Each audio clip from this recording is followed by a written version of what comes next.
जय हिंद दोस्तों, स्वागत करते हैं आप सभी का आपके अपने YouTube चैनल जैकपुर पे। तो आज के इस वीडियो में हम लोग क्लास 8 का सामाजिक विज्ञान का जो वीकली टेस्ट हुआ है उसका ऑब्जेक्टिव और सब्जेक्टिव दोनों का आंसर की इस वीडियो में लेकर आए हैं। तो वीडियो काफ़ी इंपॉर्टेंट होगा, शुरू से लेकर अंत तक बने रहना है। और सबसे पहले आप लोग ना चैनल को सब्सक्राइब कर लो। आप लोग चैनल को सब्सक्राइब नहीं करोगे तो आप लोगों को फिर अगली परीक्षा की तैयारी नहीं कर पाओगे, इसलिए चैनल को सब्सक्राइब करना बहुत ज़रूरी है। साथ ही साथ अपने व्हाट्सएप ग्रुप को ज्वाइन कर लीजिएगा, लिंक हमने डिस्क्रिप्शन में डाल दिया है। तो चलिए शुरू करते हैं और देखते हैं कितना नंबर आपका आया, हमें कमेंट कर जरूर बताइएगा। भारत का अंतिम वायसराय कौन था? तो भारत का जो अंतिम वायसराय था वो था Lord Mountbatten. Option number A हमारा यहाँ पे राइट आंसर होगा। अगला सवाल देखिए क्या है हमारा, कह रहा भारत के प्रथम गवर्नर जनरल कौन थे? तो भारत के प्रथम गवर्नर जनरल वॉरेन हेस्टिंग्स। ठीक है, ऑप्शन सी। भारत का क्षेत्रफल कितना है? तो 32,87,000 है, तो यहाँ पे 32.8 लाख में आपको टिक आउट करना है। ठीक है, यानी कि ऑप्शन नंबर बी। जनसंख्या के दृष्टि से भारत में विश्व का कौन सा स्थान है? भारत जो है विश्व में दूसरा स्थान और पहले स्थान पे चाइना आता है। तो हम लोग का राइट आंसर जो होगा वो ऑप्शन बी होगा, क्योंकि भारत के बारे में पूछा है। इनमें से कौन मौलिक अधिकार नहीं है? तो संपत्ति का अधिकार को हटा दिया गया है। ठीक है, यानी वो नहीं है। नेक्स्ट है आपका मानव अधिकार दिवस कब मनाया जाता है? तो 10 दिसंबर को मनाते हैं मानव अधिकार दिवस। कब मनाते हैं? 10 दिसंबर को मानव अधिकार दिवस मनाते हैं। 7 में आइए, 7 में कह रहा है कि भारतीय संविधान में वर्णित मौलिक अधिकारों की संख्या कितनी है? तो पहले 7 था, लेकिन अब जो है कितना हो गया? 6 हो गया है। ठीक है, ऑप्शन डी हमारा यहाँ पे राइट आंसर होगा। कालाहारी मरुस्थल किस महाद्वीप में है? तो अफ्रीका में। देखो अफ्रीका का लोग काला होते हैं, तो का से काला का से, तो इससे आप समझ जाओगे। ठीक है, अफ्रीका। रेगिस्तान का जहाज किसको कहते हैं? तो ऊँट को कहते हैं। ऑप्शन बी हमारा यहाँ पे राइट आंसर होगा।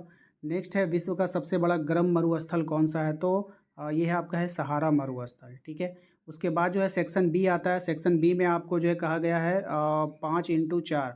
ठीक है, 4 नंबर का जो है आपका 5 को क्वेश्चन दिया है, आपको उसका आंसर करना होगा। ठीक है, पाँचों का आंसर करना सोच लीजिए। एक एक को अगर आप छोड़िएगा तो 4 नंबर आपका चला जाएगा। ठीक है, और सभी सवाल इंपॉर्टेंट है, आपके फाइनल एग्जाम में भी यहीं से क्वेश्चन पूछा जा सकता है। तो चलिए पहले हम आपको क्वेश्चन पढ़कर सुना देते हैं, उसके बाद सबका एक बार में आंसर देख लेंगे। ठीक है ना।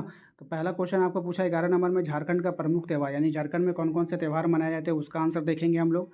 रेगिस्तान किसे कहते हैं? इसका आंसर देखेंगे। संसाधन किसे कहते हैं? इसका भी आंसर देखेंगे। और भारतीय संविधान द्वारा प्रदत्त किन्हीं 3 मौलिक अधिकारों को लिखना है, 3 को मौलिक अधिकार लिखना है, इसका भी आंसर देखेंगे। और धर्मनिरपेक्षता शब्द का अर्थ क्या होता है, इसका भी आंसर देखेंगे। तो चलिए आंसर देख लेते हैं इन सभी का।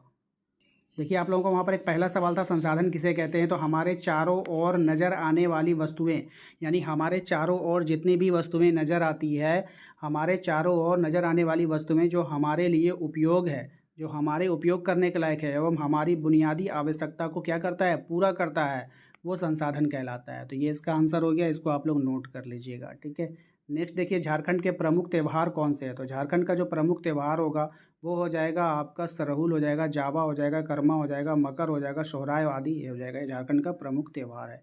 ठीक है, इसको भी नोट कर लीजिएगा। अगला सवाल देखिए कह रहा है आपका रेगिस्तान किसे कहते हैं? तो रेगिस्तान एक शुष्क क्षेत्र होता है। शुष्क का मतलब होता है सूखा क्षेत्र।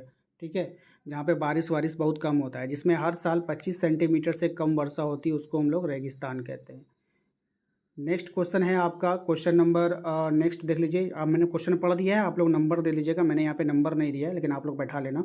भारतीय संविधान द्वारा प्रदत्त किन्हीं 3 मौलिक अधिकारों को लेके ये क्वेश्चन था। तो संविधान स्वतंत्रता का अधिकार पहला, शोषण के विरुद्ध अधिकार और धार्मिक स्वतंत्रता का अधिकार, 3 वो बोला था। हमने तीनों का आपको आंसर यहाँ पे दे दिया है। लास्ट में एक सवाल आपका था, काफ़ी अच्छा सवाल है, एग्जाम में पूछे जाने की संभावना है कि धर्मनिरपेक्षता का अर्थ क्या होता है, यानी धर्मनिरपेक्षता किसको कहते हैं आपको बताना है। तो देखिए धर्मनिरपेक्षता का अर्थ है धर्म के प्रति निरपेक्ष भाव होना। आप इस निरपेक्ष को इस तरह से लिख लेना। ठीक है, निरपेक्ष। ठीक है, इस तरह से लिख लीजिएगा। तो निरपेक्ष का भाव होना। भारतीय संविधान सभी को अपने धार्मिक विश्वासों और तौर तरीकों को अपनाने की पूरी छूट देता है। ठीक है, यही है आपका धर्मनिरपेक्षता।